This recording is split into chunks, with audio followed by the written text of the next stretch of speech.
আসসালামু আলাইকুম ভিউয়ার্স, কেমন আছেন সবাই? আলহামদুলিল্লাহ, আমরা তো প্রতিদিনের মতো মোটামুটি এখন ভালো আছি। সন্ধ্যায় ভয়েসটা দিতেছি, জ্বর একটু কমছে, সকালেও জ্বর ছিল, এখন একটু কমছে, মোটামুটিভাবে ভালো আছি। তো সারাদিন কি কি করি তাই নিয়ে একটা ভিডিও বানালাম। সকালে যে ভিডিওটা দিয়েছি সবাই খুব পছন্দ করছেন এই ভিডিওটা।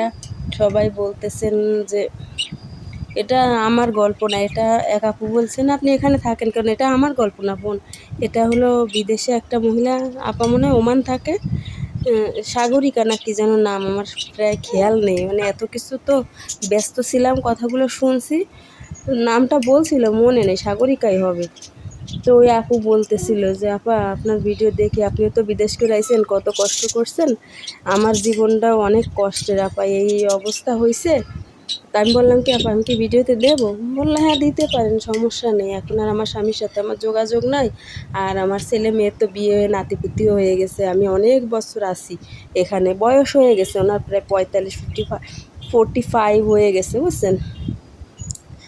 তো যাই হোক, এখন আপা আছে মোটামুটি যেখানে আছে, কপিল নাকি অনেক ভালো, ওনার ভালোবাসে, একটা বয়স্ক মহিলা তার দেখাশোনা করে, আর একটা নাতি আছে তার, মানে ওই নাতিটার বাবা মা কেউ নাই, মারা গেছে অ্যাক্সিডেন্ট করে। তো ওই ওই ওনাদের সঙ্গেই থাকে ওই আপা, আছে ভালো, খুব ভালো আছে, টাকা পয়সা এখন আর হাতছাড়া করে না, বলছে আপা যতদিন গায়ে বল আছে এতদিন থাকবো, গায়ে বল না থাকলে চলে যাব দেশে। এই টাকা পয়সা ছেলেমেয়েরা খাওয়াবে না, কারণ ছেলে মেয়েদের তো মানুষ করতে পারিনি, ছেলেমেয়েরা বড় হয়ে গেছে, ছোটো ছোটো রাইখে আসছি, এখন ওরা বড় হয়েছে, আমার পরে তেমন মায়াও নাই, তারপরেও যতটুকু আছে আলহামদুলিল্লাহ ওদের জন্যই রাখবো, কিন্তু নিজের একটা করে তারপরে আমি নিজেই ওইগুলো আমি টাকাটা রেখে ভবিষ্যতে আমি ওই টাকাগুলো দিয়ে যদি কিছু করতে পারি, করে ওই দিয়েই চলবো। তো আপার কথাগুলো শুনে আমার অনেক খারাপ লাগছে।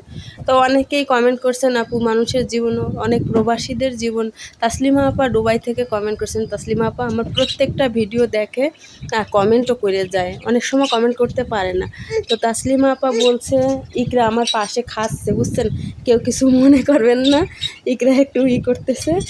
তো বলতেছে তাসলিমা আপা যে প্রত্যেকটা বিদেশে যারা থাকে প্রত্যেকটা প্রবাসীর এই একই গল্প।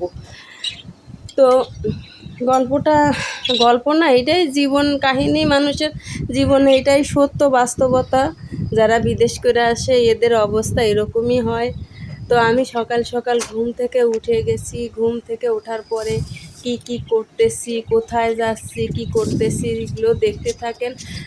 ঘুম থেকে ওঠার পরে আগে বিছনাটা গোছাইয়ে দাঁতটা ব্রাশ করে ঘর দুয়ার ঝাড়ে পুছে পরিষ্কার করে তারপরে হলো আমি সব কিছু গোছায় গেছে, রুটি বানালাম, আমি রুটি ভাজলাম, মিম ঘুম থেকে উঠলো, কাজ করলো, ইকরাকে আনলাম, আমার কাছে রাখলাম, ওকে খাওয়ালাম, ও খাবার রান্না করলাম, আবদিয়াকে খাবার দিলাম, এইগুলো করেই আসি সারাদিন নিয়েই। আর এখন আর ভয়েস দিচ্ছে আর কেমন জ্বর জ্বর লাগতেছে, যাই হোক আলহামদুলিল্লাহ, তারপরও আল্লাহ ভালো রাখছে। তো বিদেশ যেতে চাইছিলাম, আপনারা অনেকে মিমের ভিডিওতে অনেক বাজে কমেন্ট করছেন যে আমি ভাবছিলাম যে কারো কমেন্টের উত্তর দেব না, কিন্তু আপনারা আমার এমনভাবে অ্যাটাক করছেন যে আপনাদের ভাইয়াও বকা দেয় আমার, যে কেউ কোনো কমেন্ট করলে কোনো কমেন্টের উত্তর দিও না, কিন্তু এমনভাবে অ্যাটাক করেন যে আমি কথা না বলে পারি না। যে মহিলা একবার বিদেশ যাইতে চায় আবার এখানে থাকে, মহিলা কোটিপতি, অনেক কথা বলছেন। শোনেন, বিদেশ যেতে চাইছিলাম, টাকা পয়সাগুলো দিয়ে আবার সেই টাকা পয়সাগুলো মানে একবার দুইবার মার গেছে, একবার 5 লাখ টাকা মার গেছে, ইউরোপে যেতে চাইছিলাম, আর একবার 3 লাখ টাকা মার গেছে, পরে আর একবার দিছি 30,000 টাকা, সেটা পাইছি। মানে এইভাবে আমার অনেকবার টাকা পয়সা মার গেছে, আমি যে বাইরের দেশে যাব, আর যাও থাকে টাকা পয়সা, তাও এই যে এরকম করে করে মায়ের যায়, তাহলে আমি বাঁচবো কী করে কোন?